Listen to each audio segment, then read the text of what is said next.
Hello guys, welcome to my channel macro receptor. तो आज जो हम टॉपिक डिस्कस करने वाले हैं that is basically about stress. Clear. तो स्ट्रेस एक ऐसा टॉपिक है जो कि बहुत इंपॉर्टेंट है from 12th and from plus one point of view also as well as in engineering, in the field of mechanical engineering. Strength of material का जो फर्स्ट टॉपिक है that is about the stress. Clear. तो engineering का ये design का जो basic चीज़ है वो स्टार्ट कहाँ से होती है? स्ट्रेस से होती है। क्लियर। तो अगर हम बात करें इंजीनियरिंग को बेसिकली डिफरेंट ब्रांचेस में हमने डिस्ट्रीब्यूट करा हुआ है। उसी में से अगर हम एक ब्रांच की बात करें तो वो क्या है? That is basically solid mechanics.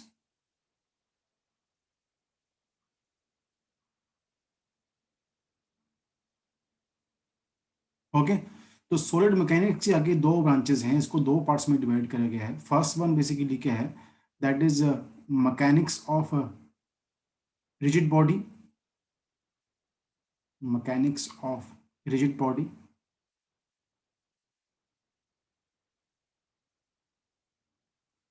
और जो दूसरा है वो क्या है? That is basically known as mechanics of non rigid body. Mechanics of non rigid body.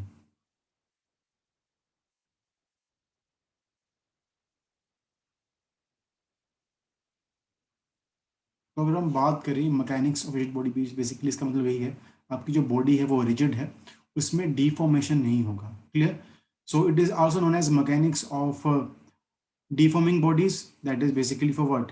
If it is non rigid, obviously it is deforming.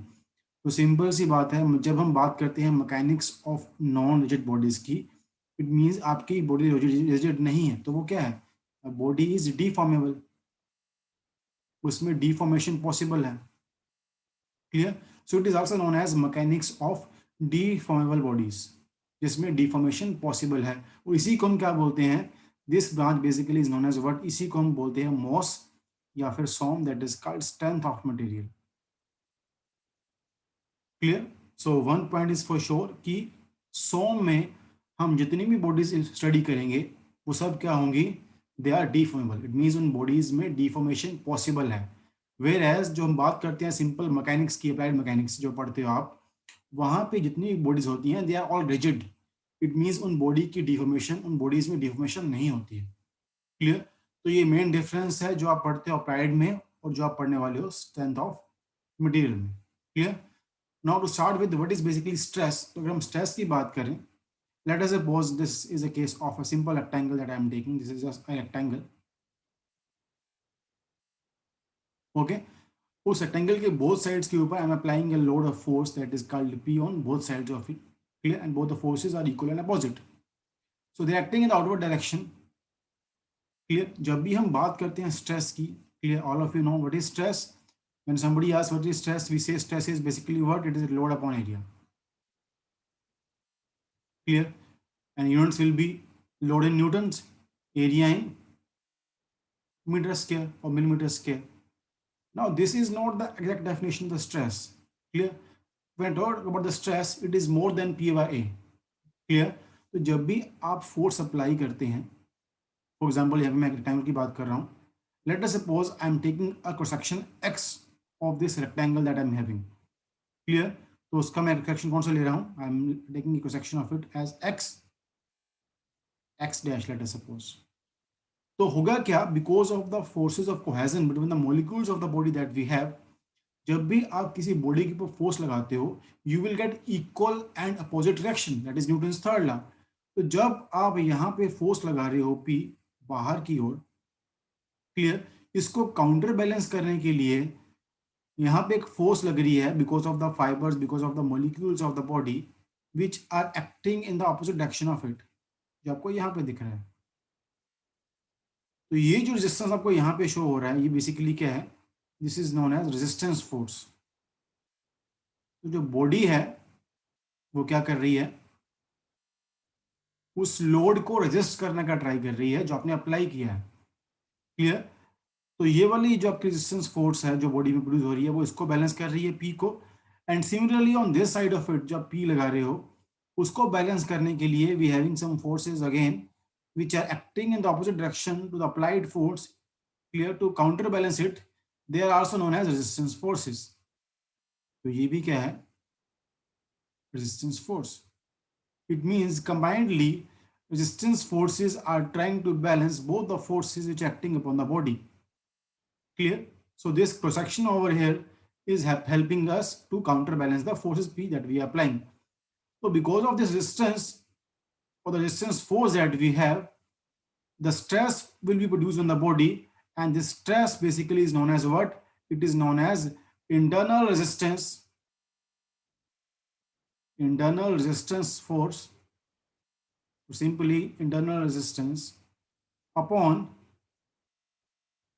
it will be the cross-sectional area of the body.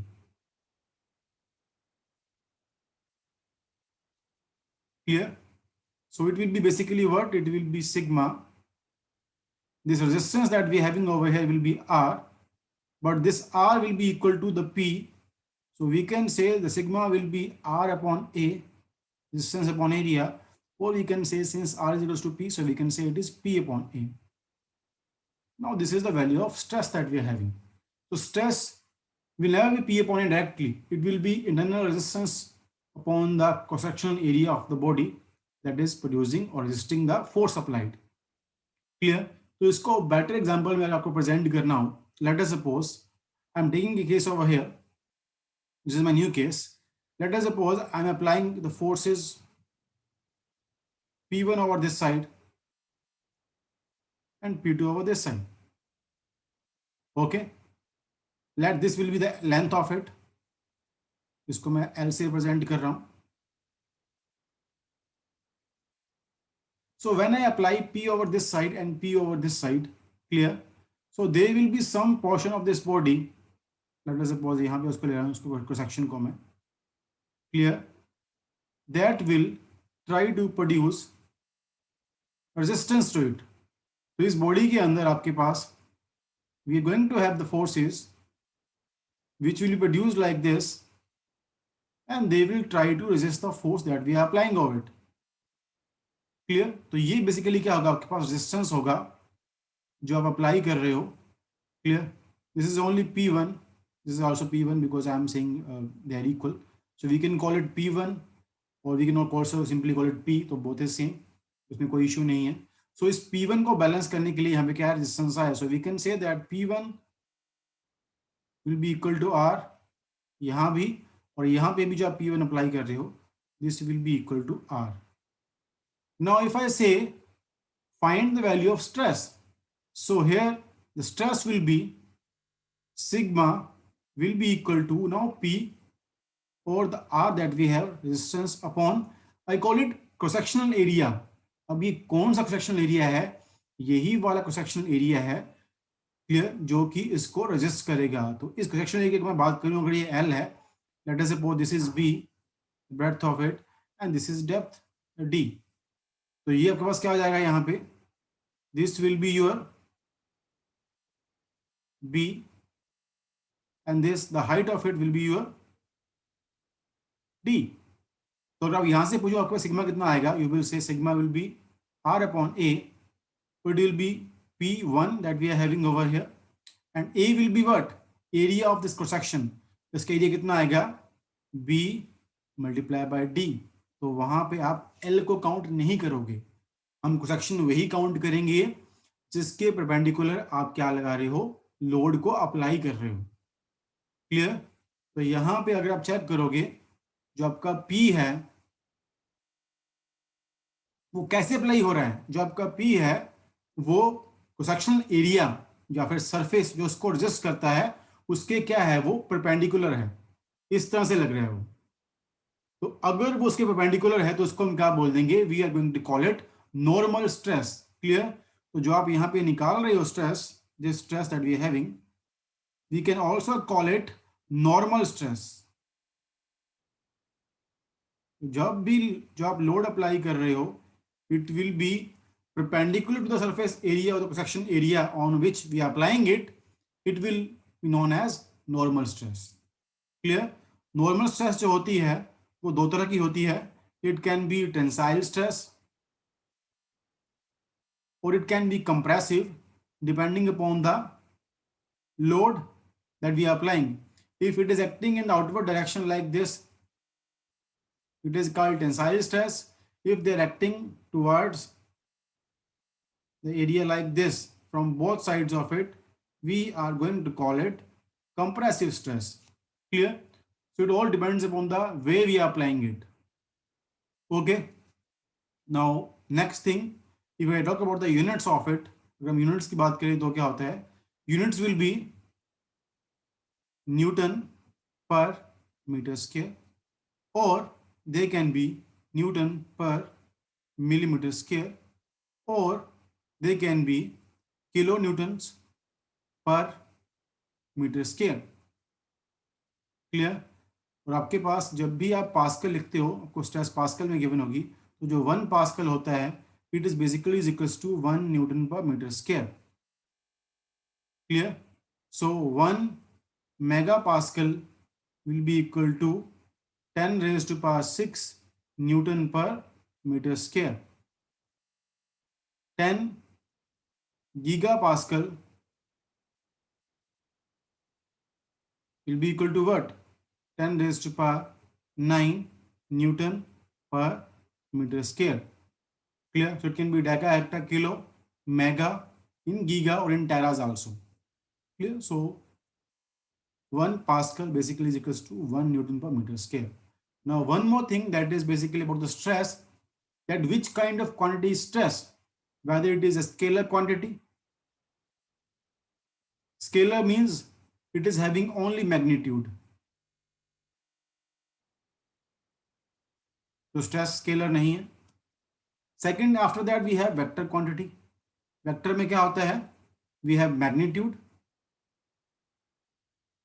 And we have direction. But ये vector भी नहीं है because magnitude तो है, but अगर हम direction की बात करें तो वी कैन नॉट से कि आपकी जो स्ट्रेस की डायरेक्शन है वो यहाँ पे अगर आप देख के बोलो कि वो पी की ओर है, स्ट्रेस जो है विद इन द बॉडी है, इंटरनल रेजिस्टेंस के बिकॉज ऑफ आती है ये, तो इसकी कोई डायरेक्शन एक नहीं होगी. So we can say that it will not have only one direction. जब आप फोर्स की बात करते हो, force will have only one direction. So force is vector quantity, push और पुल. बट स्ट्रेस जो है उसमें डायरेक्शन आपके पास एक नहीं आएगी. So we say that stress basically is a tensor quantity. It is a tensor quantity.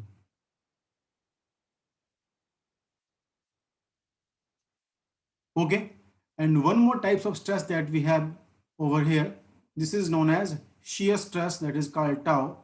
It is basically similar P upon A.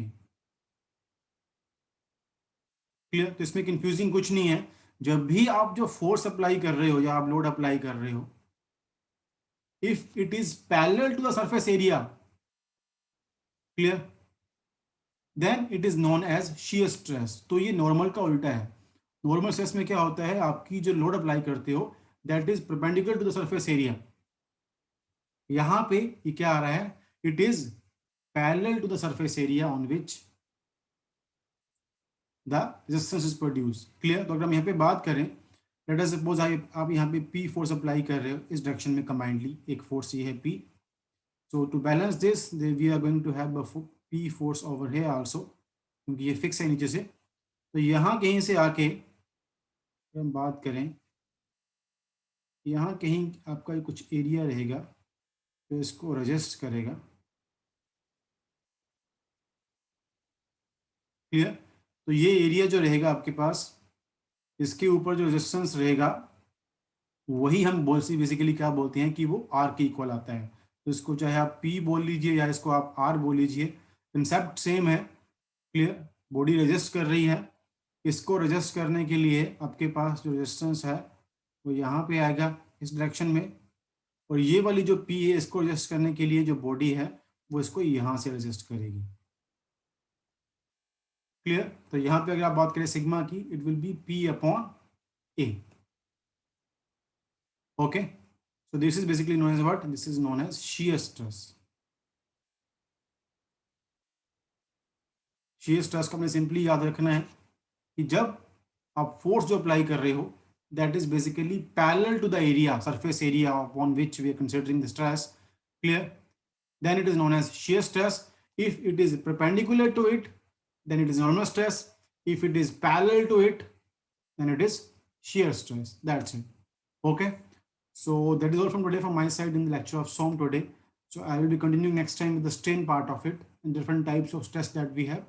And if you guys like the video, please share the video with your friends and please subscribe to my channel, that is Magnoreceptor. Thank you very much.